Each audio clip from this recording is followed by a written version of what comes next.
We're going to go ahead and get started with our next speaker. And our next presenter is Karen McCollum.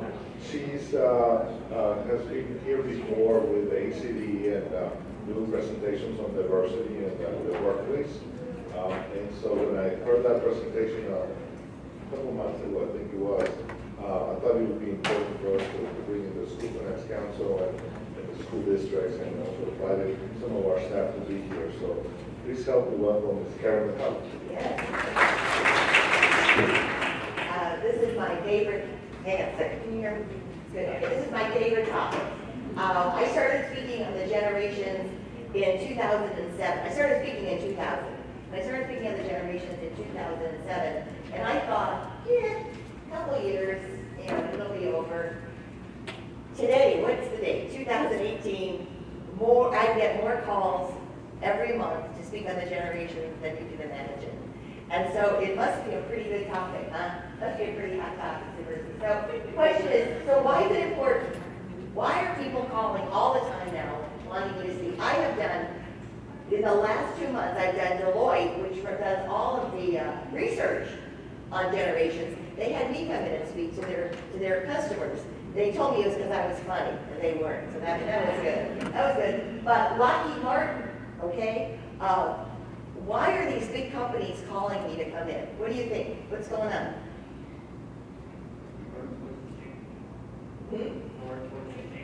Totally changing. Not only is the workforce changing, the workplace is changing. And not only is the workplace changing, but the marketplace is changing. If you just think about, how many of you watch Netflix? That's just an example of it, right? How many of us, we didn't have that 10 years ago. We started to think of how many have ridden in an Uber? Like, what is an Uber? Not even the word, Uber. Is Uber good? Well, it's 17, 18. When they hit 21, I'll be speaking on them more and more, because that's when they really hit the workforce. But right now, we're studying them, and they are, without a doubt, the most diverse generation. So diversity will be a bigger topic, and a bigger topic. We're going to talk about diversity as far as our ethnicity, and our age. So age, right now, is right up there. Did you know that? There is a little bias against young people. There's a little bias against Gen X. There's a little bias against baby boomers. There's a bias out there on age. So we're going to kind of let that out of the bag. 50% of the United States executives right now are up for retirement or will be up for retirement in the next 3 years. In 2008, 2009, they didn't retire. They stayed. But now they're getting out and they're ready to retire. So we've got this huge shift in leadership going on in organizations right now.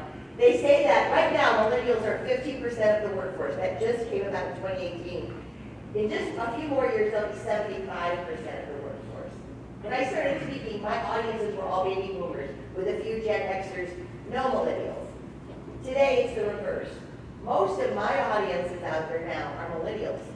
And so it's an interesting shift that's going on. And here's what's interesting too. Deloitte told me 40% of their employees who are leaders are millennials. But the average is 35% right now of millennials are bosses. They're directors. They're in leadership positions. So right off the bat, you've got to get that it's changing. Many of us are holding on really tight to the way we do things. We don't want to let go. But it's changing. And as baby boomers are saying in the, if you don't know you're a Gen Xer right now. So here's what I believe. I believe that right now, if you do not have generational awareness, which is what you're going to leave with today, I'm going to be telling you things and you're going to go, oh, I get it. Now I figured out why my parents are that way, right? I understand it a lot more. Awareness is the beginning of tearing down biases. Because once we can begin to aware, then the second piece of it is we have to walk in somebody else's shoes. We have to say, okay, I'm going to help them with their technology. I get it. I understand and know a lot more. So once we can do this and we can begin to understand generations, we have the ability to grow better teams, more collaborative teams. Because what you'll learn by the end of the day, we're going to play a game in here, and you're going to realize that we need all the generations giving their 2 cents, their perspective, their point of view for us to solve some of the challenges, especially in education. dealing with Gen Z. Many of you are dealing with little kids. Many of you are dealing with traditionalists. Many of you are dealing with seniors. So you've got the gamut from birth to death, many of you in this room. So this is such an important subject for you all. So I believe that when people are embedded, when they're embedded in an organization, when they feel a part of it, that they can make a difference, they feel three things. They feel connected to you. People know my name when I walk in. I feel good, I'm part of this team. They feel protected. Protected as far as safety goes, for sure, but there's also another layer to that. It's called trust. If I give an idea, a new idea, hey, let's try this, you're not going to throw me under the bus. Because right now the word is innovation, new ideas, new ways of doing things, new ways of learning, for sure. If I come up with a new idea, listen. That's the protected I'm talking about, and respected. Every individual wants to be respected. And I feel that sometimes we forget that. Especially when we start to roll our eyes or we kind of giggle when someone says something. We've got to realize that everyone needs three things to be connected, protected, and respected. Oops, forgot about these girls. She's always late. So there we are. I call it CPR. I thought of how I needed something for you to remember. I call it CPR engagement. Breathing new life, CPR, into an organization. But you'll remember it that way, yeah. So, this is called a hero slide. That's a lot of information. Basically, I wanted to tell you how many people right now are in the U.S. right now. 28 million traditionalists. This is just from North America. Traditionalists, and I'm going to talk about each of these generations in a little bit. But right now, these are people that are in their 70s and 80s. So how many of you know a tradition? I'm going to say a good one. It could be good or bad. How many of you know a traditionalist? How many of you have one in your family? Right? How many of you, is there a traditionalist? No one ever admits it, so we won't go there. Okay, the baby boomer, 1946 to 1964. So baby boomers, right now, 72 million. There were 89 million, but you know, as time goes on, we get less and less, right? Baby boomers, and we're going to get into this in more detail. Generation X. Generation X, the dates are 1965 to 1980. There are 66 million. So if you look at this, woo, Gen X, you're so small. It's the smallest of the generations. And what people say, well, what brings a generation in to focus? A lot of it has to do with what's going on in the world. And they changed the dates right now on millennials because they made Gen Z take some of that because of 9/11. So it used to be that millennials were to 2000, and now we're letting it end in 1996. So 1997, you were born in 97, you're now considered a Gen Z. So we start to look at things that happened in history that affect a generation. For baby boomers, yeah, a lot of baby boomers, it was the man walking on the moon, let's just say that, or the death of Martin Luther King, John F. Kennedy. So there are certain, I would call these like holders, not stakeholders, holders, era holders, event holders that happen in your lifetime that you relate to. And so that's why 9/11 was such a huge one that they shifted the date and they made it into Gen Z. So Gen Z, 1997 to 2018, it's just ending about right now. So I can't wait to start talking about that generation. It's going to be pretty interesting. Do any of you have a Gen Z at home? Are any of you Gen Z? There should be one in here. I don't think there is. Okay. All right. So, I'm sorry, yes, I converted it to PowerPoint today. I forgot to check that one. So let me talk a little bit about traditionalists. And I'm going to do this because I believe that when you understand the why, you can relate much better. So let me start right off. These are people that are in their 70s and 80s, 90s. This is the generation that got us out of World War II. Took us out of World War II and helped make us a world power. That's pretty big. I want you to think about that for a moment. And if you haven't read a book lately, read the book Unbroken. If you want to understand about World War II, it's a great book. But it talks about how unprepared we were when that war started. And how with the know-how of this generation, we came out of it a world power. It's an amazing story, which you'll begin to see. It's kind of like when we were just babies as a country. and what this generation did. So I encourage people to encourage their traditionals and their families to tell the stories. Because I call them traditionalists. There's other names for this generation. But when this generation is gone, those traditions are gone. Because with them they will take stories, recipes, even holiday experiences that will be gone with them. Millennials, interestingly enough, are starting to want to bring them back. Millennials are a really unusual generation. I love them. They like old-time music. Like they listen to the music like rock and roll. I just saw it. I was at Graceland, and I was at the home of Elvis. I spoke at Graceland. And millennials were going crazy over Elvis. Elvis, me, not so much. But they loved it. And I'm realizing that they are really looking at the richness of the culture. And so they are probably going to be the generation that brings it back. Because baby boomer moms got real busy and they kind of threw it away. What they didn't get rid of, Gen X got rid of it. And now we see the millennials bringing these traditions back. But the only way we're going to do that is through conversation, talking to traditionalists, okay? The interesting thing about this I want you to think about is after World War II, we looked at, well, what worked? And it was the military, right? And so people saw how the military really ran the war, and they said, let's take that and put it into the workplace. For 30 years, really, work was kind of run like the military. Top-down leadership. It's changed. It's changed. Each generation softened it just a little bit. But right now, the millennials, when you'll learn, because I'm going to be telling you a lot more about them, but this is the generation that brought the changes about. So the baby boomers. So I am a baby boomer. But I have to be honest with you, I'm getting more like a millennial every day in so much of the way I do my work, the way I think, because I see it as the future, and that's who my audience is. And so I've learned to adapt and change because I had to. Because if I didn't, I wouldn't be here. I wouldn't be standing here speaking to you, but I'm in my 60s talking to you, and with young audiences want me. So I'm going to tell baby boomers right now, if you continue to grow and stay open, you will connect. But if you close, if you criticize, if you judge, you will become invisible. And this is what baby boomers have to hear. Because then if you picture where the world's going to be in the next 5 years, you got to be sharp. Because where have we been since the iPod?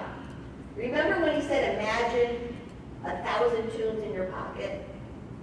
And I thought that was like the dumbest thing I ever heard. Who knows that? Who cares?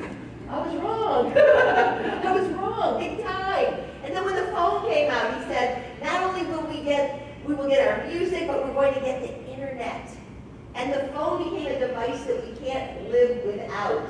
10 years later, if you left your phone at home, how far would you drive? Around the world. And who can live without their phone? Who sleeps with their phone right by them? Right? Young people do, I know that. They don't hear the phone ring, but they can hear it text. Yeah, that's right. So, baby boomers, I'm telling you that you've got to soften. You've got to begin to, if you want to be relevant. Who doesn't?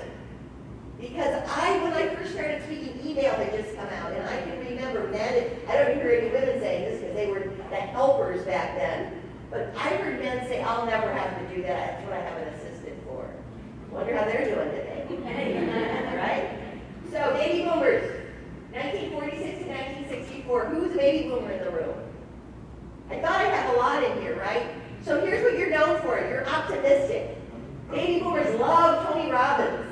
They love getting motivated. They love it. That's part of who they are. And baby boomers feel like and I don't know how you feel right now, but they always feel like, okay, tomorrow's going to be better. Tomorrow's going to be better than today. They have that optimistic mentality. They also are highly competitive. They're highly competitive. Why? Well, the war ended. Men came home. I'm not going to get into this too deeply, but boom, babies. Lots of babies, right? Very competitive, very competitive. And so the schools got a hold of that competition, and they ran with it. So let's make them competitive in everything. So they had charts up with stars in it, right? How many books did you read? I was so competitive. I'd go in and count stars and see what the most is. I go home and read 2 books the next night, just so I can beat that person in Girl Scouts, Boy Scouts, the badges. Give me another badge. Generation is highly competitive. Why? Because we crammed a lot of them into small classrooms. We weren't prepared for the baby boom. Schools had 50. If you went to Catholic school, 50, 60 in a class. Why those nuns were so mean. It's in their nature. So we start to look at this. And their parents, give me a break. If you were a child, your parent would be a traditionalist or even older, and you cried, like you were in a store like Walmart and you cried, they would smack you. Your father might say, cry, I'll give you something to cry about. And you're arrested. Can you imagine someone right now hearing it and then, well, get them arrested right now, right? Yeah, it's a totally different world. It's a totally different world. We've got to remember that. We've got to remember that when we push, and we push, we push. Now, baby boomers are highly adaptable. They are into the change. They say there are more baby boomers right now on Facebook than millennials. So they may not be participating, but they're stalking. They're watching you. They're watching all of you, right? And they're work-centric. They're work-centric. Baby boomers like to tell you how much they work. I worked all weekend. I'm dying right now, right? And they're telling this to their Gen X kids who are going, why? Who cares? There's an easier way to do that. Why are you doing that? So this is the advice, baby boomers. You have to call another baby boomer to complain because nobody's listening to you, right? All right, they're goal-oriented. They're highly goal-oriented. They want to know, what do I need to do to succeed? So when we start to look at this, it's a beautiful work ethic. Think of what it's done to this country if you begin to look at where we are. The baby boomers are the backbone of work. They're the backbone of work. I sometimes worry, I have to be honest with you, because I don't see it, but there's a different way. And so I have to keep reminding myself that just because I work hard doesn't mean that I'm working smart. And I have to say that to myself over and over as I watch my kids succeed doing things totally different than the way I did them. I've learned to stop talking. When my daughter Meredith had her baby, I realized I had no baby common sense whatsoever. No matter what, she would Google or get on, she calls it a listserv to find out what other people were doing rather than listen to me.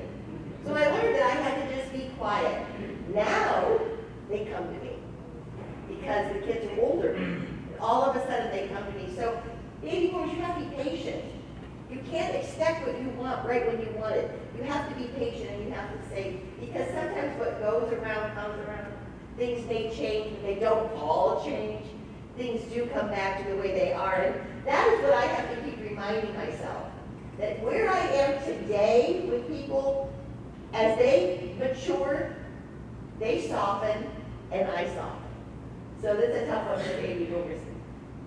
Anybody want to say anything before we only have an hour? We could talk about this all day. It's a great topic, but I've got to move on. Bye, baby boomers. Oh wait, no, I forgot. I forgot. This is like so important. What companies are finding right now is that when the baby, so when I said traditionally, so do the traditions. When the baby boomer exits, guess what goes with them? 30 years. 30 years of wisdom, knowledge, how things get done. I heard her up here talking. Who could remember all that? The baby boomer, they were taking notes. Did you notice who was asking questions? Those baby boomers were taking the notes. When they go, so goes all that experience. If I was a millennial today, I would find myself 2 or 3 smart baby boomers that I like, and I take them out for lunch once a month. I take them out and talk to them. Just talk to them, because what we're finding, sitting in a class, I hate to say this because this is what I do for a living. This is good, but you remember more when you are in face-to-face conversation one-on-one with someone. Did you know that? You remember more when we're in relationships. So what we're finding is that we have to encourage baby boomers and millennials and baby boomers and Gen Xers who are taking those leadership roles to build a better relationship. To share, before I retire, let me try to share with you once a month some of the stories. And if I can tell it to you in a story, you're going to remember it better than the 22 facts that I tell you. Let me give you an example of what happened with this. And so we start to see it with our teachers leaving, we start to see it with our administrators leaving. So what we've got to do is figure out how we're going to get that knowledge. So I tell baby boomers, you've got to be open to sharing, but you've got to be sharing to someone who wants to listen. And so millennials, Gen X, you have to find those baby boomers who you feel are a source, and you have to get that transfer of knowledge in a more social way. Okay, here we go. Where are my Gen Xers? I'm going to say great things about you. You're going to love me when it's over. It's okay. So here's where the change really starts. The change starts with that Helen Reddy. I am woman, hear me roar. When that song came out in the 70s, women said, oh my gosh, I'm going to work. They put on their shoulder pads and they went out there. Now I know this because I have retail stores. Some women took hair. Their shoulders were so big because they had to fight. They did, to get where they were going, because the world was very different in the 70s. So these are baby boomer women. These are some traditionalist women, but mostly baby boomer women who go off to work. And what do they do with the kids? There was nothing. There were no nannies. There was no aftercare or daycare. There was nothing. So they became the latchkey kids. And this is Gen X. Gen X, these 12, 13-year-olds would go home. Mom would give them a key. They would go home and they would have to stay till mom got home. Were there any in here? Were any of you latchkey kids? Couple, yeah. Well, you'll know what I have to say. So here's what starts to happen. There's a lot of responsibility that's thrown on this generation at an early age. So I believe, and I've said this before, that there's going to be a wing in the Smithsonian. It's coming. That's called Gen X. Welcome. You know, you see these movies, right? You see them on TV, Stranger Things, you start to watch movies. It's all about Gen X kids growing up. The reason I say there's going to be a wing in the Smithsonian is because Gen X, there will never be another time like the way it was when you grew up. It's over. From the long phone cord talking in the broom closet to get privacy, to being able to stay out until the street lights came on your bike. The bike was they were your wheels. You talk to boys, they say, oh, we went here, your bike got you anywhere you wanted to go, and you could stay out until it got dark. In fact, if you came home early, your mother would say, get out there, it's not dark yet, she'd lock you out. Who would do that today? Who would do that today? Today, moms get little chairs, they put them in the front yard with their little beverage, and they get their kids with their little training wheels or their bikes, and they say, ride to the stop sign and back, and they sit, they watch their kids ride, and that's as far as kids can go, to the stop sign. Okay, around the block, but I'm going to time you. We have taken away all the freedoms from children. We've taken away failure, we've taken away risks. And so when we start to look at Gen X, there will never be another one Gen X. So as I say, just as traditionalists talk, you have to share your stories. You've got to begin to talk about what it was like, because it was an interesting time. Remember how bored you were in the summer? Because there were no cell phones. You had no idea what anybody else was doing, because you couldn't talk to them. You couldn't call anybody before 9 o'clock in the morning. And you couldn't call anybody after 9 o'clock at night because the father would answer. And if the father answered the phone, what'd you do? You hung up! What a time! We could put all, it's funny. You were the generation that loved your music so much. You loved your friends so much that you broke the law. You stole music off the radio. You pushed a tape recorder up to the radio. Remember this? You waited for the DJ on the radio, that's what we called them, the DJ to stop talking, and you pressed play and record at the same time, and you took the music off of the radio and you made mixtapes. And then what did you do with them? You gave them away because I want to share my music. This is the beginning of individuality. We say millennials, no, Gen X, you started it. This is the music I like, and now I'm going to give it to you. You're breaking the law. Right? Sony was you had no idea, right? Sony was watching you. Now, when you think about this, I want you to think that this was the behavior of kids. What do we do today? How do we get our music?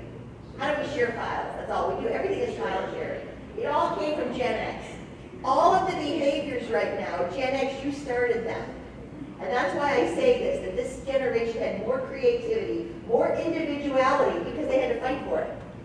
And so now we have a generation out there that's a little bit rebellious. Gen X, come on, talk to the hand. We know you, right? Right? Why are you like that? Why is the attitude here, Gen X? Do you have any idea? A lot of it was that you had independence, but a lot of it came from weird things that happened to you. If we study events in a child's life, we begin to see a formation. When you were 10 years old, someone said the neighbors in communities put pins and razor blades into candy at Halloween. Now you're 10. You go out there, but you can't eat any of the candy. Your mother has to check all the candy. Oh no, no fruit. Get rid of the apple, no orange. Oh, some mothers took the candy to the hospital to get an x-ray. Now you think about what that does to a kid's psyche. That messed you up, right? You don't trust that. Besides that, you might have been eating your Wheaties one morning. Remember when Bruce Jenner looked like Bruce Jenner? He was on the Wheaties. There's Bruce Jenner. Oh my God, the neighbors on the milk carton. We thought that was a smart idea. Let's put missing children on milk cartons. That was a little scary. You scared the jimmies out of here, right? I'm sorry. And then we were so afraid. We were never home. We were so afraid we were smoking pot. Like, oh, please. So we did a commercial on TV. A frying pan came out. This is your brain. And then they cracked an egg. And they said, this is your brain. I tried. Did it scare you? Yeah. We tried. Yeah, right. We tried to scare you. So look at that. That's you. Every type of student is there, but they all had an attitude. And you took that attitude with you into the workplace. Now it's interesting because when you came into the workplace, the baby boomer was thriving. The baby boomer was in their 40s, and you come in like, who's going to listen to you? So we called you slacker. Remember that? We called you slacker because you wanted to maybe take off to go see your kids play t-ball. What are you going to take off work for that? Remember? You changed things for everyone, Gen X. You were just too small. You were small. You came in, smallest generation. Baby boomers were very powerful, and then, bam, right when you're starting to feel good, the millennial comes in. So you were sandwiched in between two of the most self-absorbed generations out there. I hate to tell you that. Anyway, here's what we know about you. Highly individualistic. You started it with your takes. Skeptical. Halloween candy, right? Don't trust. Technologically adept. You're not. Right now, everyone knows technology. When it first started, some of you knew technology because some of you got computers at a very young age. Some of you did not. So it wasn't like just because you're young, you understood technology. But you're catching up. Highly flexible. In fact, you want change. You're ready for change. Unless, of course, if it affects you, then you don't want it, right? But you fought for work-life balance. So now this is the generation, as the baby boom retires, then stepping up and into leadership roles. Well, it's about time. They're in their 50s. They turned 50. They're not kids. But isn't it interesting how 50's like the new 30, 30's like the new 16? Isn't it interesting how we're kind of going like that Benjamin Button backwards, right? Yeah. Things are happening slower. People aren't buying homes as quick as they were. People aren't getting married as young as they did. People aren't having children as soon as they get married, and some are saying, I'm not having kids at all. So we're seeing not only changes in the workplace, but in the life place and family. And so what we're seeing is a slowing down. The body is not slowing down, but what I'm reading right now is that the millennial generation is more into personal care than any other generation. I work out at the Y, it's full of millennials. It's full of millennials. They're going to class at night. There aren't too many baby boomers out there unless they're in their walker company, right? The old school class. So it's interesting to be watching millennials. I would say that should be a hobby, baby boomers. Watch them. I actually have millennial envy. You know what?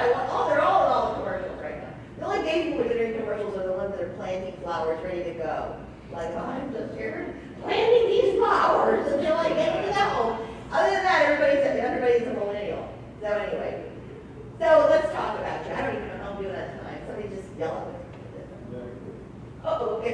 Oh, yeah, most educated, tech savvy. Now we've gone from technologically adept to tech savvy, right? You get it. Your thumbs are moving all the time. Civic oriented, right? I want you to think about, as you look at these words, how much you've changed. We live in oil and gas hubbub. I could not speak. When I started in 2000, nobody wanted a woman, especially, I could never say the F word, ever. Feelings. I could never say feelings at all. There were no feelings. We have changed so much in 20 years in this city, right? And so a lot of it, if you think about it, when I have civic oriented, if you look at any oil and gas website right now, you're going to see that they give. They have Habitat for Humanity. They are giving all of the time. They are giving to the charities. They are giving to the organizations here. Millennials have done this. We start to look at the changes that have happened, and we see that this is the largest generation so far. They are changing the way you do business, and they are changing the workplace, okay? Highly flattered. I'm going to give you guys all my slides. I'll just give them to you, okay? If I send them, can you give them their emails? Okay, I promise you can have these slides. I'll send them to you in a PDF, so you got them like notes. Entrepreneurial spirit. They're called the gig economy right now. They have, they call it a side hustle. So maybe I'm doing this, but I do something else on the side. I make jewelry, or I do. They're very entrepreneurial. I love studying them because they can do 2 and 3 things at once. We used to call it multitasking. We don't say that anymore. We call it an entrepreneurial spirit. They believe in the shared economy. Car share. Rent a runway. It's a place where you can rent dresses right now. It's like huge. It's gone up. Their stock. I was just hearing about, like, they quadrupled since the millennial has taken over. They don't buy dressy dresses anymore. They rent them because they only wear once anyway. Highly impatient. Highly impatient. Like, hello, right? So we're going to see how this trickles into who they are. Now, here's where a little bit of fuzziness comes in. People in their 30s. I'm not a millennial. I don't want to be a millennial. Is there anybody in here that kind of rejects that word millennial because of their age? They're in their 30s. So what's come out of these new studies? Well, let's call them exennials. Well, that nobody would be an X. It sounds like a disease on your skin. Or the Oregon Trail generation. So basically, this generation, people that are in their 30s, they've been in the workplace so long, they're a lot like Gen X in their work. But they're a lot like millennials in their spirit. So they're kind of in a conflict. They don't know what to call themselves, but basically, here's what you are. You're a millennial. So we're calling you a millennial. There's no getting around it. You are still a millennial. Yeah. So let's see. Oh, let's move on here. So here's the gripe.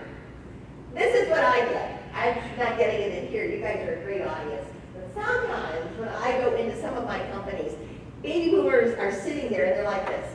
Because as soon as I say I'm a baby boomer, they go, oh, great. She's going to know bad about the millennials. No, I don't. But this is what they say. You're coddled. You're entitled. You expect a trophy for just showing up. That's what most people say. That's why I'm here, to take that out of your brain and out of your mouth, right? The millennial says, yeah, well, you're a micromanager. You don't respect my talents, and I'm bored and underutilized. The biggest complaint I get from millennials at work is they can do more. They want projects. They want something. They want to work with other millennials. They really don't care about working with you, baby boomer. They want to work with other millennials. But we've got to begin to understand that they're underutilized. Baby boomers look at things in their lens. And they think, oh my gosh. I can tell you a quick story. This is going to show you where my baby boomer brain was. I belong to the National Speakers Association, and I decided one Saturday to make a bingo game of all of the members. And I couldn't figure out how to get all their pictures on a bingo card. I was thinking that I would get them out, cut them out, and paste them on really quick. I know, that was my baby boomer brain. And then all of a sudden my son was watching me and he said, just make it in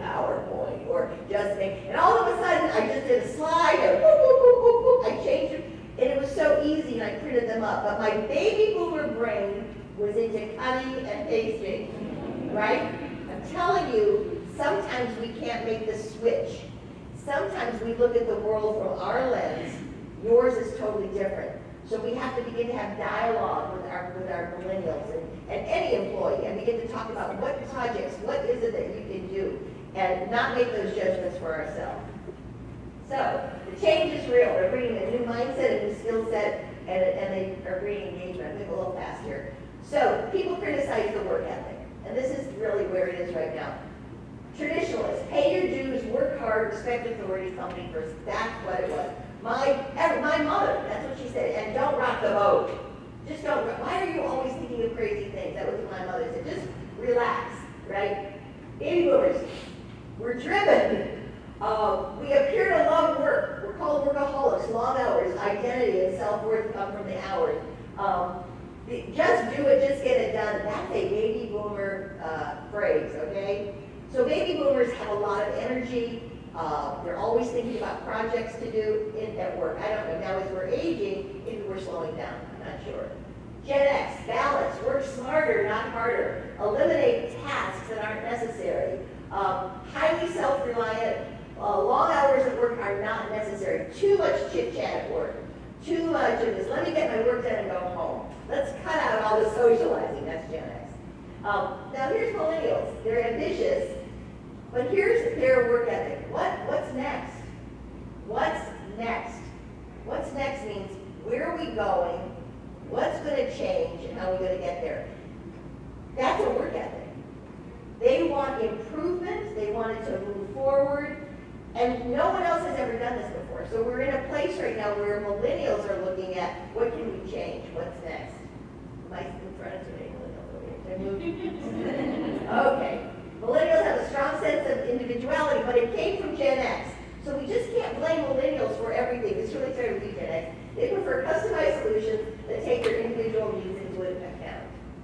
Okay, so here's what we know. These are the facts, and I'll stand here so I can read it with you. Number one, this was just from Pew Research. 84% of millennials said making a positive difference is more important than being personally recognized. So all of that about personal recognition, that's not really true. Maybe it was when they were young, but right now they want to make a contribution, okay? 80% prefer on-the-job recognition over formal reviews. If I'm doing a good job, just tell me. If I need to improve, talk about it with me, but tell me what I've done good first, because I really will work better that way, okay? They're highly social, which means if you have one millennial, they're going to quit. They can't work just without, they need a team of millennials. When we think about putting teams together, put them with their friends, because they like mixing work and pleasure. Who doesn't? Who doesn't? That's what they want. Okay, next. They're very collaborative. And what we're finding with the Generation Z, they're not. Gen Z is individualistic. They like to work alone. I don't know. So we're going to see what's happening. But I'm not going to talk about them just yet. Come up around and talk about it. What is this one? They want to advance quickly. We all know that. They want to advance quickly. And here's the bad news. 71% report that they're disengaged at work. 71% don't like work. They don't like where they're working, and they're disengaged. They move around not because they move around. They move around because they're bored. They move around because nobody likes them at work. If they don't have friends at work, they're going to leave. They're going to call their mother, and she's going to say, just quit that job and come home. So what do we want? What do we know? Number one, they love things like this. They love learning, but it's got to be fun. If it's boring, they're on their phone. Their attention span is that of a flea. It used to be a goldfish. We're down to a flea. So you've got to understand that if you're in training and development, teachers, you've got to be interactive. We've got to add humor. When we laugh, it opens up the right side of our brain. People can't sit still.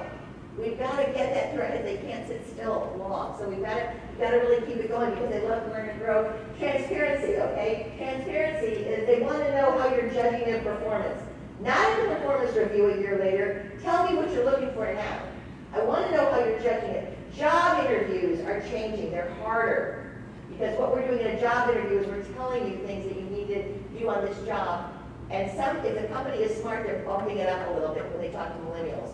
Because we want to scare them a little bit before they take the job. Because we want them to understand what the expectations are before, not after the performance review. They want to be open. They want to be able to receive feedback. Now this bugs Gen X. They don't like to be bothered at work. Millennials, you've got to understand you should only go in twice a week. You can't go in every day and talk to a Gen X. They're going to hate you. You have to understand their nature. Gen X, you have to get up and you have to go say, how's it going? You have to practice saying it. How's it going? You have to act like you care. I'm being honest with you, Gen X. And millennials, get it? They don't like to be bugged. But Gen X, they're going to work better when they're on track. Now, not all millennials, but some, you have to cut the cord. Because some will keep asking too much, you have to shoo them out. You shoo them out, right? Career development. They want to know where they're going in this career. Is there a place we would advance? We talk about social interaction, we talk about challenging work. I like this one. If they want an answer, if they're asking you a question, it used to be, well, I'll get back with you.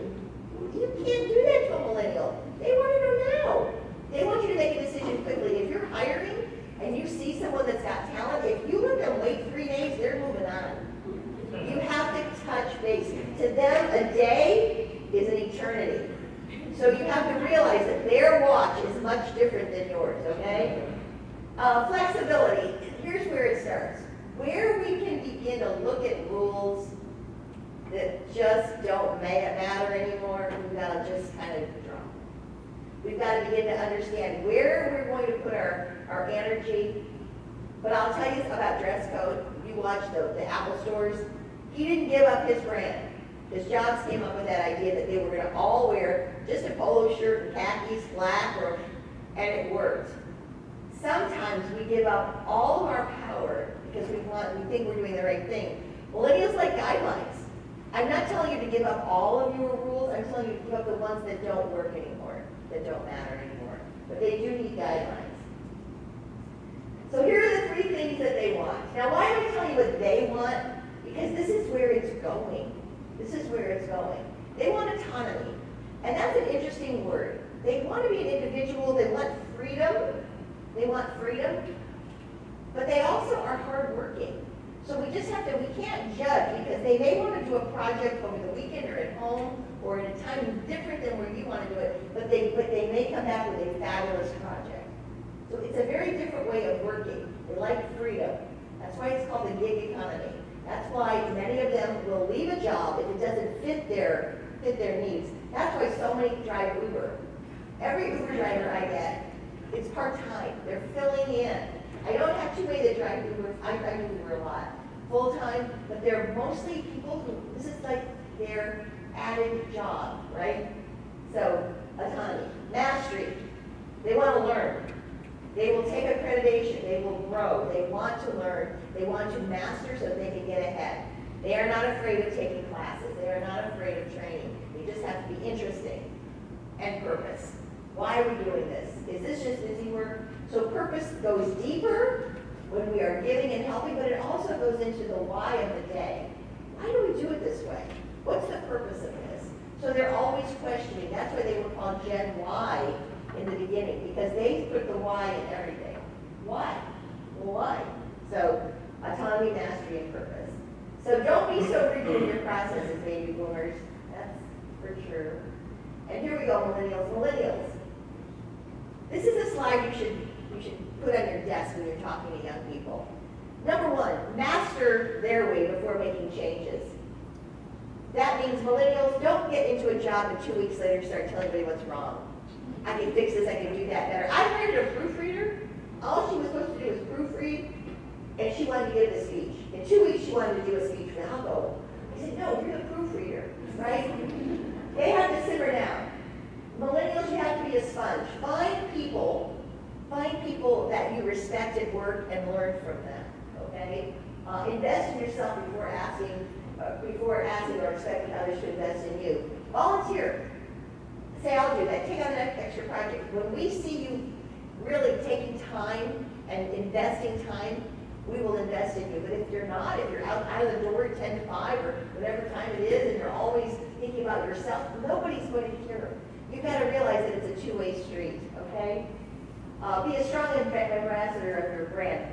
The best way that we can attract talent into the workplace is to go out and talk about how much we like our job. People listen to other people right now. That is the #1 way we are growing the brand, by people going out there and saying positive things about work.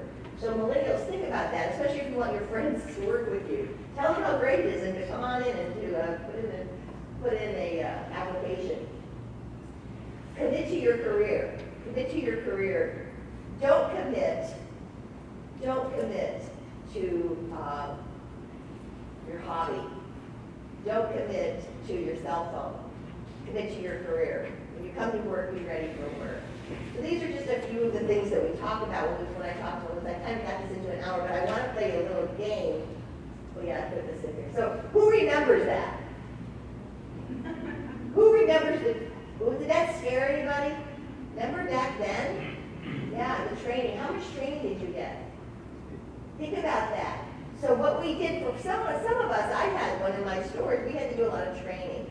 We had to remember, I want you to, when we started this whole thing, to walk in other people's shoes. When we get new people at work, remember what it was like. Take the time. Walk them through. Think of trainings for people. We can't just drop you in the grease anymore. We've got to begin to remember what it was like when we were presented with a challenge. Because this is a challenge to many millennials. Coming to work, having to talk to so many people, having to talk. So, before I do the game, are there any questions? I always put this in. Any positive questions? All right, so we're going to play a game. You have time? So here's what I want you to do. I want you to get in teams of about 6.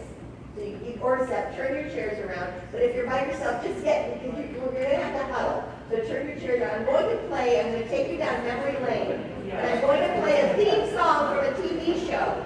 And you need to be on a team to guess it. So move yourself around a little bit, so about 6 on a team. And then get away from the other team, so you guys move down. Not 7, yeah, 6 is good. Yeah, this is good. All right, here's what we're going to do. We'll accept you. Who needs her? They need you. You know, they don't need you. Go down there. But you're very needed. You'll know why in a minute. All right. I'm looking around. Some of you are going to know. You all look good now. All right, here's what we're going to do. I'm going to play a theme song. And I'm going to take you down memory lane. That's what I've been talking about, the generation. Whisper with your team.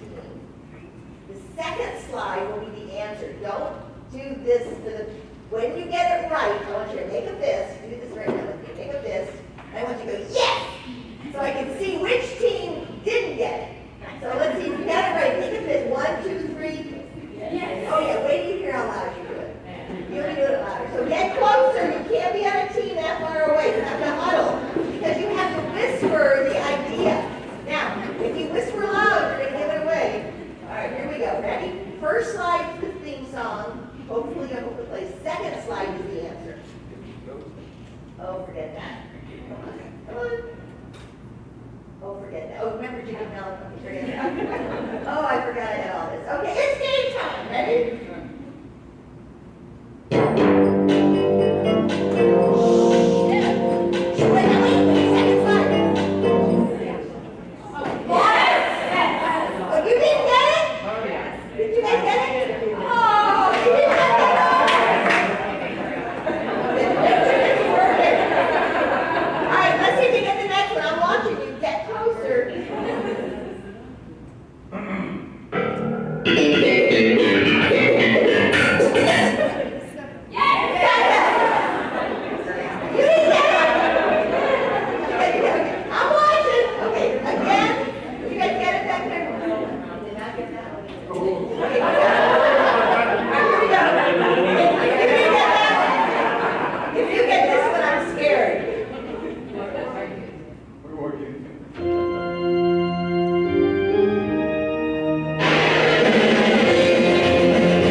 generations, progress. And Love Boat are not the same, right? Or Mac. So I'm going to close with a little story and then I'm done. Here's my story. When I started, I had a retail clothing store in Houston for 20 years. You can sit on my armchair now. I sold women's clothing for 20 years. I opened a store, I had 4 stores. I knew women. I knew all about them. I heard all of their stories. I knew their kids. I started speaking in 2000, and the first group I thought I should speak to would be women's groups, right? Because that's what I knew. And that's kind of where I was going to go with speaking until Garrison Wynn came and heard me speak. He's a guy here in Houston. And he said, you know what? You've got a lot of talent, he said. I want to help you get into corporate. And so he, in 2000, steered my ship in a totally different direction. My first client was Procter & Gamble. If you saw my client list, you'd freak out. Because I've talked to every big guy, every big company out there practically. And it's because I was coached by a man. If he hadn't come into my life and told me that, I probably would have stayed. There's nothing wrong with women's conferences, but I probably wouldn't be where I am today. In 2008, when the crash came, all of my work in 2009 was canceled. There was no work. I had nothing on the books. I remember this 23-year-old African-American named Crystal Washington. Does anybody know Crystal here? Yeah, Crystal. And Crystal was a big deal on, back then we called it the Facebook. She was a pretty big deal. And she had promoted one of my books on Facebook. And I noticed her. And one day we met, I don't know, we were at some sort of a networking event, and she said, you know, someday I'd like to be a speaker. And I said, Crystal, I need to learn social media. Let's get together. We met and formed a company back in 2009 called Social Opportunities, teaching people the opportunity of using social media to market their business. 2009 was huge. Crystal was a baby speaker back then, and after each presentation, I would kind of help her and tell her what to do. Today, she's big time. She just came back from speaking in Greece. She's been to Germany. She's been all over the world. She is now a futurist in technology, and she's my best friend. If I hadn't thought about pursuing people that are different, Garrison Wynn, Crystal Washington, I could name so many more. I want you to think about today, and I want you to think about where you're going in the next 5 years, and I want you to open your net. I want you to bring people in that don't think like you, that don't look like you. Because if we continue to hang out with people just like us, we're going to learn what we already know. And so my closing words are, I believe in diversity, I believe in inclusion. It's changed my life, and I hope that it can change yours. Thank you guys.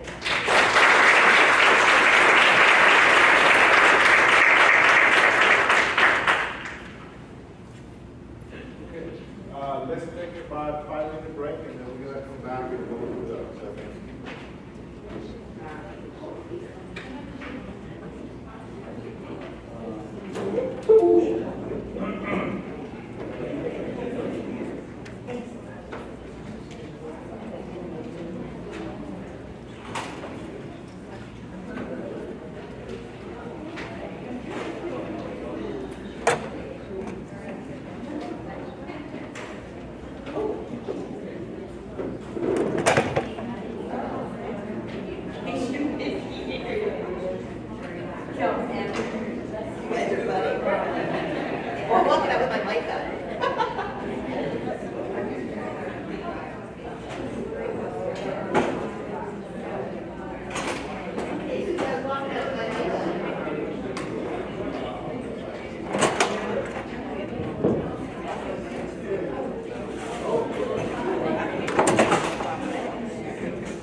The Bastrop ISD is serving up.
Now from last week, yeah, that's fixed. Yeah, that was down last week. That's what you're talking about. But yeah, it's working fine. Oh, okay. I thought you meant something broke down again. No. No, we should be good. I need to be conscious of some POs and in order for me to do some invoicing, I need those copies. Oh yeah, she should be. Okay. I mean, she's there.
Who are we? Who are the three of us here today? My Mountain Street. I am the Regional Vice President of Business Development for SFE.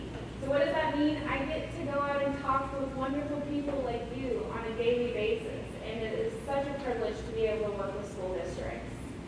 Over my tenure with SFE, I have transitioned over 70 district partners over to the SFE difference.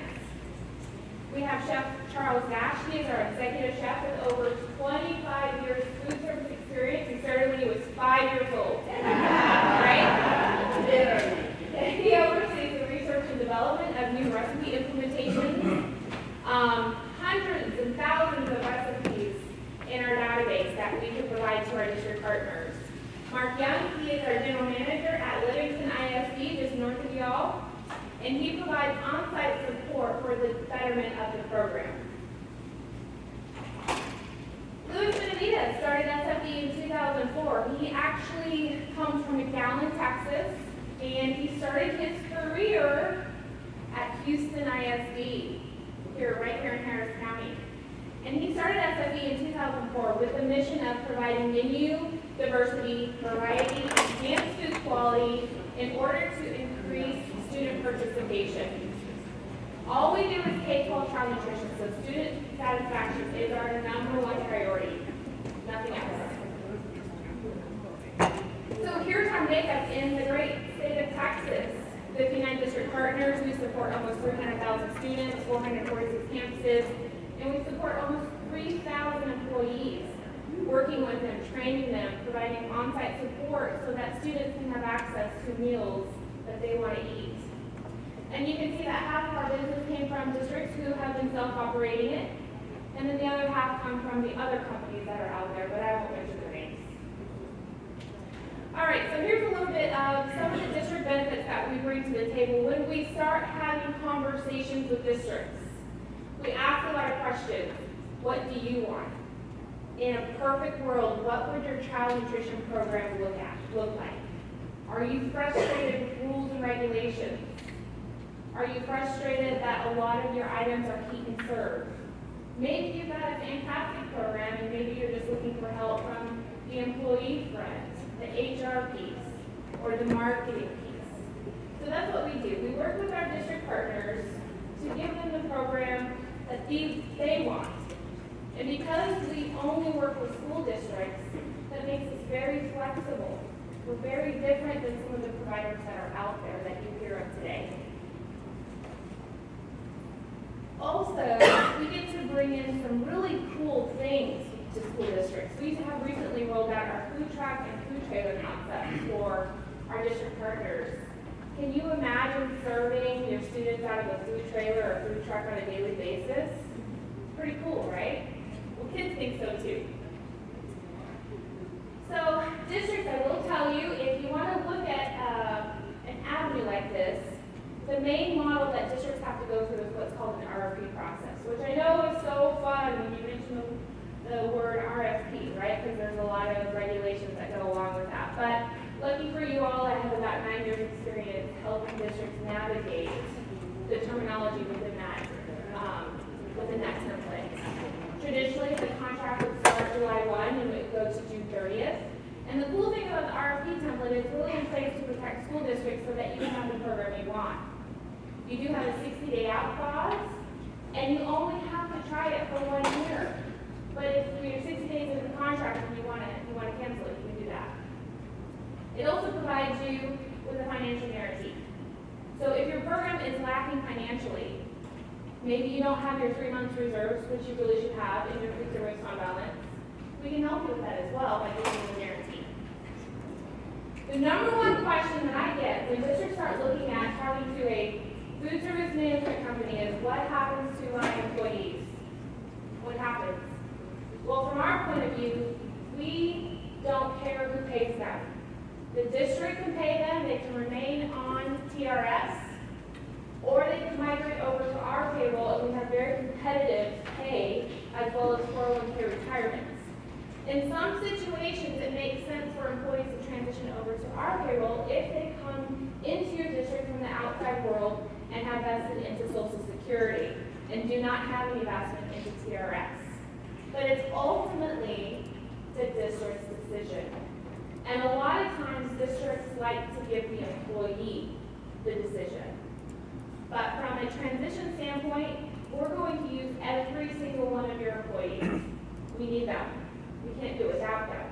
It's our job to make sure that they're empowered on a daily basis to roll out the programs that you want for your district. So we focus on customizing a nutrition program that's tailored for your district. We create a menu that's tailored for your district. What works in Muleshoe, Texas may not work in Livingston ISD. We want to increase participation by simply improving food quality and serving food that students want to eat on a daily basis. That equates to less food waste, improved student performance. We absolutely know that if we're fueling our students properly, they will have greater academic results. Improved student lunch revenue within the program, and a growing economy. The food service program is the one program within your school district that can actually create a revenue, and you can offset your expenditures. So, I'm going to show you a short video, and then we're going to have Chef Dash tell us what's on the menu today, and then we're going to let you eat. The Bastrop ISD is serving up lunch a little differently this year, hoping to get students excited about school lunches. The concept came from students who were inspired by an Austin staple. As Kate Fames and the Brandeis learners, many are now leaving their brown bag lunches at home. Change is good. This is kind of where we're going right now. The first ingredient for change, a new menu stacked with American classics. Get that grill Mars going. I had the Chicago dog. It has a pickle, tomato, mustard. Just that good street taco feeling in the air. I love that. Woo. Second ingredient, make it all from scratch. Like our meats, our carnitas. And third, take school lunch out of the school. Thank you. Have a good day. They said, you know, Austin, we love Austin because of the culture and the food trailer parks and everything. Could we ever do that, Mr. Murray? The two new trailers are giving some students a taste of food truck culture for the first time. Everyone loves it. Everyone loves the variety. Everyone loves that the food isn't gross to eat, and that it's really actually good, like it's delicious. Sutton Lindsley helped bring the concept to campus. Students got to test out different companies and decide which one was the best fit. They treated us like adults, and they had so much food. It was really good food. Food is prepped in the standard kitchen, made to the district's nutrition standards, then brought out to the trailer where it's cooked and served. Beautiful idea. Add more. Please. We need maybe some Thai food. We have hired to change things about our school and actually improve it for ourselves. All it takes is the right ingredients, determination, persistence, and an empty stomach. Amanda Brandeis, KXAN News. The district says the new service does not cost them or students any more. Southwest Food Service Excellence says this is the first district where they have put in food trucks, but others like Hayes and Leander are also interested. The trucks rotate between the various high schools and middle schools in Bastrop. All right, so that's what it's about. It's feeding the students meals that they want to have access to on a daily basis. A little bit about Bastrop. They have 11,000 enrollment, 80% free and reduced, and we're able to provide a really cool program while keeping all of our food on the National School Lunch Program rules and regulations. Everybody loves that word, right? Regulations. All right, Chef Dash, tell us what we have on the menu today, please. Well, everything that you see right here is in compliance with these state and federal guidelines. Today we have a pulled pork barbecue salad with Texas barbecue sauce. We have a Baja fish taco, a chicken gumbo. We have a mango smoothie. We have a Southwest chicken salad. We have a Philly steak and cheese and a Chicago dog. Who's hungry? Come on up. Let's start with the one over here, the Chef Dash.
It's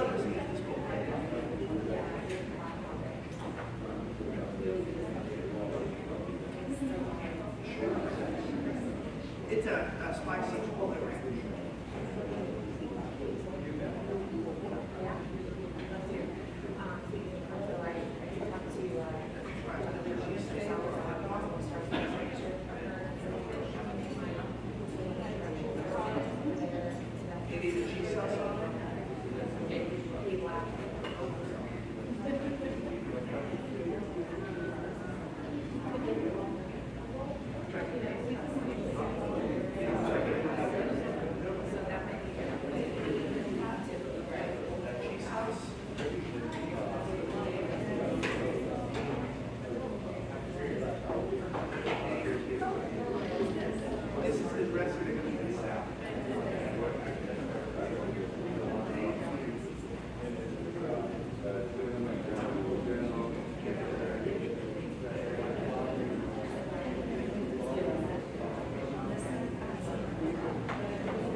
even at my school.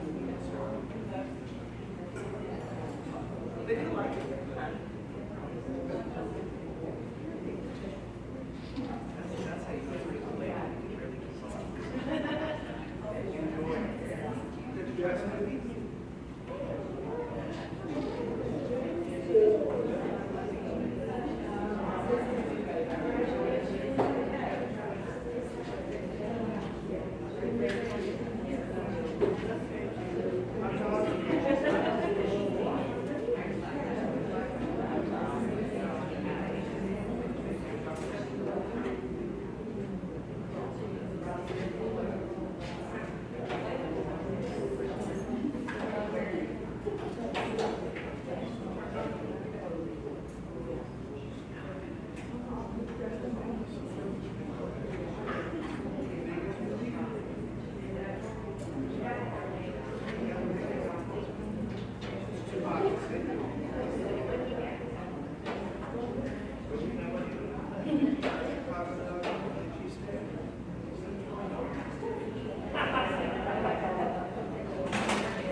We're going to share them with a recipe to take home to the parents. We're going to give them a certificate.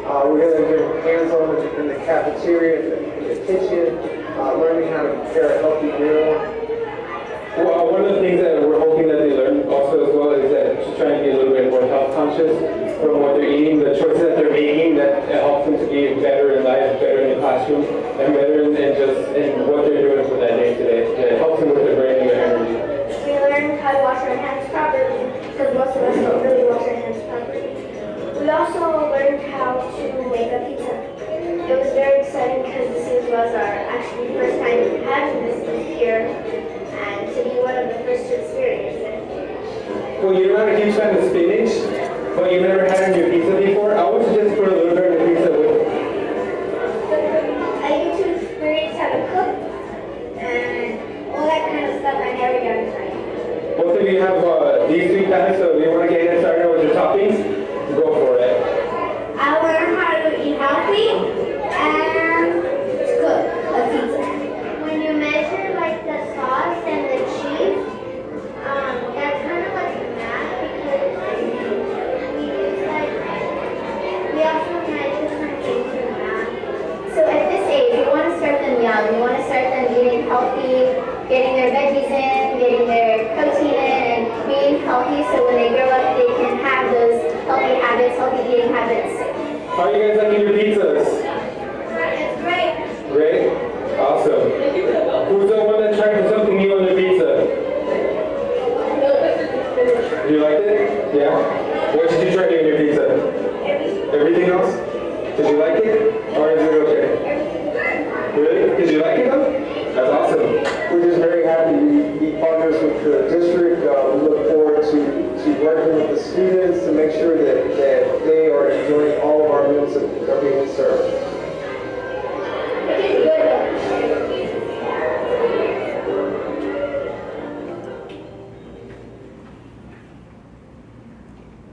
All right, so who here has enjoyed the food? We can be honest.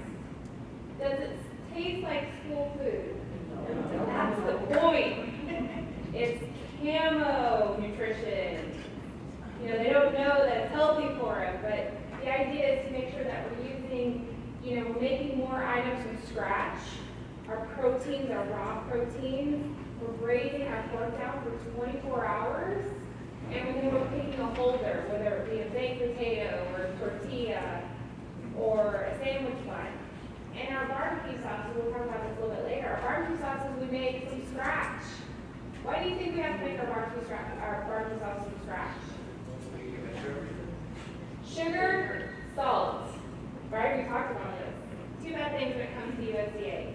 So to make sure that we're meeting all of our nutritional compliance within our programs, we bring in our quality assurance team to make sure that we're focusing on food integrity. We want to make sure we have menu compliance, menu execution. So if an employee wouldn't eat it, we're not going to serve it, right? Menu execution, production records, meal quality, accounting and claiming, making sure that districts receive all the proper reimbursements within the program. Getting districts through an audit, a procurement audit, that's a fun one. Has anybody ever been through one of those? Those are fabulous, right? So we provide on-site support to get our district partners through that. We've done over 200 audits with 0 fiscal findings, 100% compliance, and in addition to that, our team works on securing grant dollars. So within the state of Texas, we've secured over $750,000 in 2017 for our district partners and grant funds alone. Who here likes free money? Woo! I know I do. All right, who has a smartphone? Everybody has a smartphone. How many students do you think have a smartphone? They probably have nicer phones than us, right? So we are in a mobile society, the Millennium Society, as y'all were taught earlier. So we deliver our menus to our students in a mobile application, as well to our nurses, in case there are special dietary requirements throughout the district. We want to make sure that our nurses have access to carb counts, to food allergies, calorie counts, and they have access to 24/7, whether it be on the website instantly or on their smartphone application instantly. It's a great way too to also Maybe they need to book up, hurry up, get ready to go out on Friday Night Lights, do some damage, right? So we also believe in tailoring our menus for the benefit of the district by talking to students. We want to know what they think. Maybe you all like the food here today, but maybe the students didn't. So we're not going to menu it at that point. If they're not going to eat it, what's the point? So we want to make sure that we're partnering with the community, with wellness committees, taste testing booths, survey cards, focus groups. Get Fit with SFE, our physical education piece, is a great way to help our younger students burn off some of that energy as they come into the cafeteria. You'll see DJ Cheetah come in and talk to the students about the benefits of putting down the remote and getting active again. We also want to empower our employees. We give them all kinds of coaching when it comes to healthy lifestyles, weight management, eating healthy for learning, things of that nature. Rubbing Chef, you saw a video on it. It's a delicious way to learn. So students got to incorporate math, they got to incorporate cooking. We teach them how to wash their hands. Really important during cold and flu season, right? Very important. But they get excited about the food offerings within the cafeteria, and it teaches them about healthy cooking, food safety, and cause and effect of food. Broccoli is more than just a little mini treat. It will benefit their body. So we also provide operational support. Our operational support is to really break the program down and identify any dormant opportunities so that the program can operate financially the way that the district wants to. I'm just going to sum that up. That's really what all of those words on the page mean. Again, we talked about making sure that you pass all of your audits and you have compliance, and that every single one of our districts is audit ready 24/7. And that's actually DJ Cheetah. He made an appearance at Livingston Farmers Market. I threw that in there for you. He's a good guy. He is a good guy. Are you DJ Cheetah? All right, so our president of our company is a chef. He's a graduate of Johnson & Wales. So our whole mission is culinary first, and then we've got to back it up and make sure it's operationally sound and it's got the nutritional component. But everything we do starts with our #1 customer, which is who? The students. Students, so we've got to make sure we're serving items that they want to eat. It is their job to make sure that we're giving every student a high-quality dining experience. This is something we're very passionate about because we understand at school, maybe it might be the students' only meals that they're receiving. It's very serious, and we're very passionate about it. We introduce salad bars at all campus locations, and that usually freaks all the principals out. They're like, oh my gosh, salad bars. But we provide the proper management, on-site support to make that successful for the district, and the students love it because they can take as many fresh fruits and vegetables as they want. Continual staff training, hands-on support so that they understand basic knife handling skills, how to do carving, line presentation, food quality, taste, texture, all of those amazing things that we all enjoy when we go out to our favorite restaurant, right? It's an experience, and we want to create that same experience within the school district. And then continual food evaluations. So here are just some of the culinary cuisines that we bring into a school district. We actually will market and merchandise within the lines. And you tried some of them today.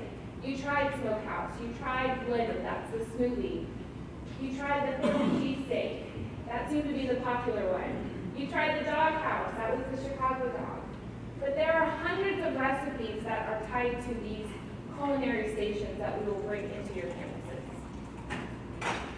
And here's just kind of a sample of what a cafeteria would look like. You know, we kind of want to make it fun because we understand when a student walks into a cafeteria, they see first, they smell second, and they taste third.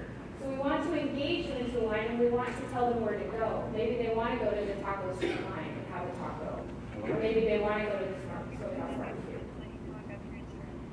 So our really popular made from scratch menu items in the state of Texas are Smokehouse and Taco Street. So we really focus on making sure that our employees know how to execute the recipes properly. And we find that these are really easy and they taste great. We also want to bolster up your catering and banquets. Chef Dash, I'm going to embarrass you for just a moment. Silver medalist at the Winter Olympics in ice sculpting. I had no idea, but he can carve these beautiful ice sculptures. So if you want one at your next catering event,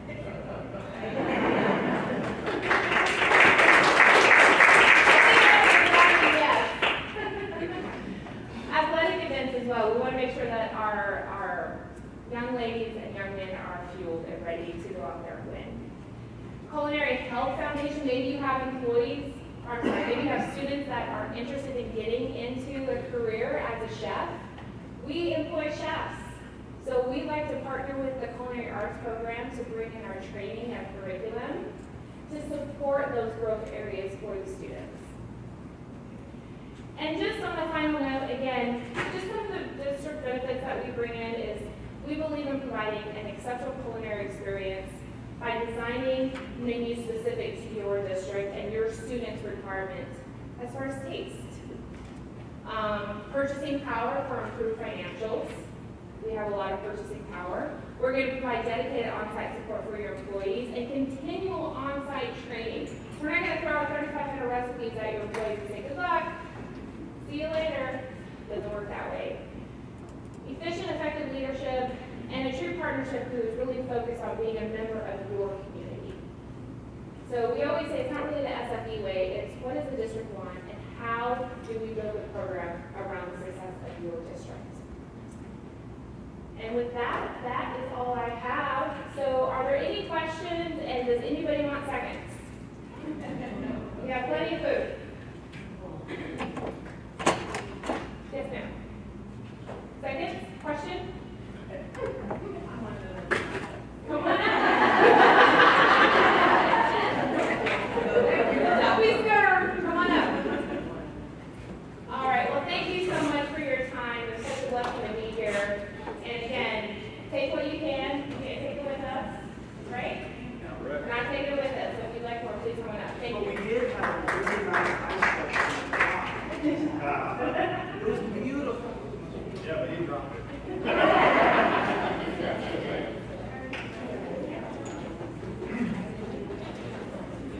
Thank you. We have the certificate and we have those in the front and the evaluation form.